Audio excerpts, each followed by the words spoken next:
gathered to chart the course of the history of our province.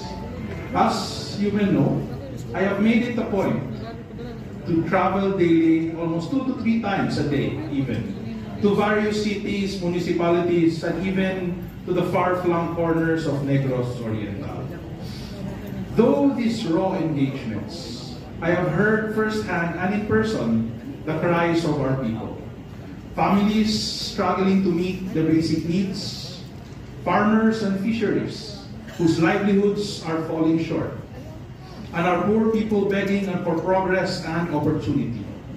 These encounters remind me daily of the huge responsibility we bear as provincial public servants, and of course, as me, as the governor of the province of Negros Oriental.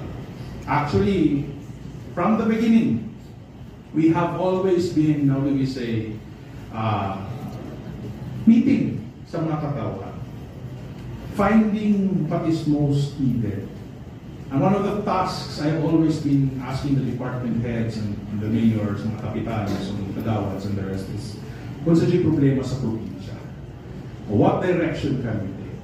And this is, we have a step before, but it was focused on District T at Camarang Valley. We are going to rejuvenate that in our strategy today. So, we are doing step by step. Ang importante, targeted ang strategic na ito ang pagkakas. For decades, Negros Oriental, unfortunately, has remained one of the 10 poorest provinces in the Philippines. While I am proud of the progress we have achieved in the past 1.5 years since I served as the governor, there is still much to be done. Today, I call upon all of us to move beyond standard progress as we provide. Let us make it our goal to create real change, trailblazing development in our province that can be felt by across all sectors.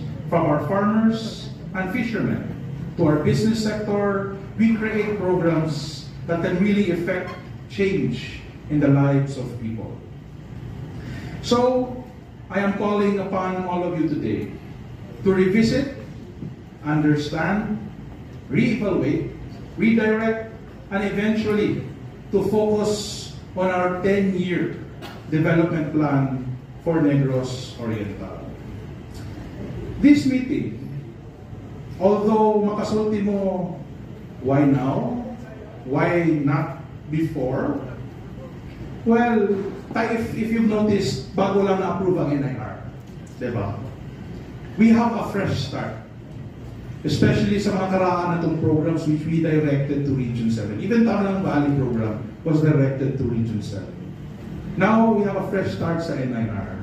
So, the province still doesn't have a strategic guideline or direction na asata for the next 10 years na aside from kaning all walks of the departments, wala tayo direct focus.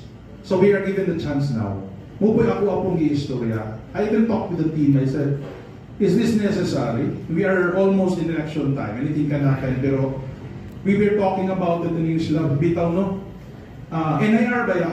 So we are given a fresh start, a fresh change, a chance to move forward na as faster pace unlike before. Kay sa una, yun yung una umabian ng sa mga salingang probinsya. Now we are given the chance to be on equal footing, or even, how do we say, better than our new neighbors sa mga NIR colony. So, while I am proud, how do we say, let us make it a goal. I direct you to focus on our comprehensive rural revitalization and make the whole province productive. Let us propel our province to become one of the most developed in the Philippines in the next 10 years. And that is a ambitious goal. I know, but our people of Negros Oriental deserves nothing less. Negros Oriental is one of the biggest provinces in the country in terms of land area. The 17th largest province to be exact. The vast undeveloped land of almost 4,000 square kilometers. Our plan begins with maximizing the untapped resource for agricultural and industrial production. Earlier this year, we distributed 2,144 certificates of land ownership award titles. Actually, kulang pa din siya because we have upcoming karong December 16 additional CLOA titles, along with agricultural development such as tractors, rice mills, and combined harvesters. But these efforts were just the beginning. I would just like to add, NIR, talking with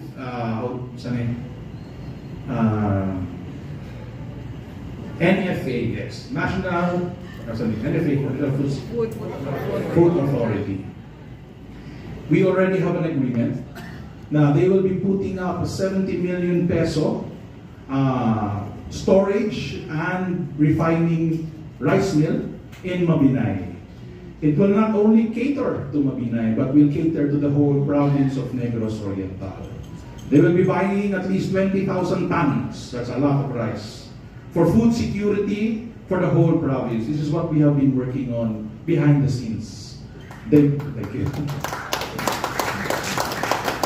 They have pledged that they will buy in Bayawan, and of course Mabinay, and of course all the LGUs dire sa probinsya. And we will use that facility as, how do we say, one of the marketing areas dire sa probinsya sa Negros.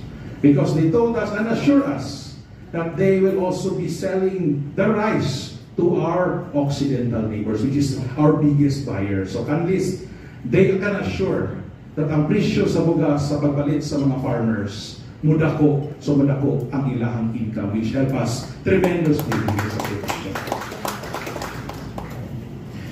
Our vision includes 100% mechanization agricultural production, adopting technology at every step. From planting to harvesting, this is the key to higher yields and faster turnaround times. Ensuring that our farmer can completely, nationally and globally, to support this, we will provide farmers with necessary tools, trainings, and infrastructure. We will also create a climate that attracts industrial investments. Working with the provincial board and our economic team, we will make Negros Oriental a hub for factories, processing plants, and technologically driven industries. Actually, the goal karon, the new theme will no longer be just industrial. If we just target sa industrial, we will be left behind. Compared to other provinces, medyo hinay pa. The goal now will be a new theme. Agro-industrial. Agricultural industrial is the way to move forward the Risa province. And I will need each and every one of the inputs of Taga Department because it's not easy to bring in investors and of course industrialists willing to put up factories diri sa probinsya to support our agricultural production diri sa probinsya. So it has to go hand in hand. So muna nga sugod na to diri sa ato ang strategic planning because once big company sees this, muna ni sila starting point diri sa probinsya.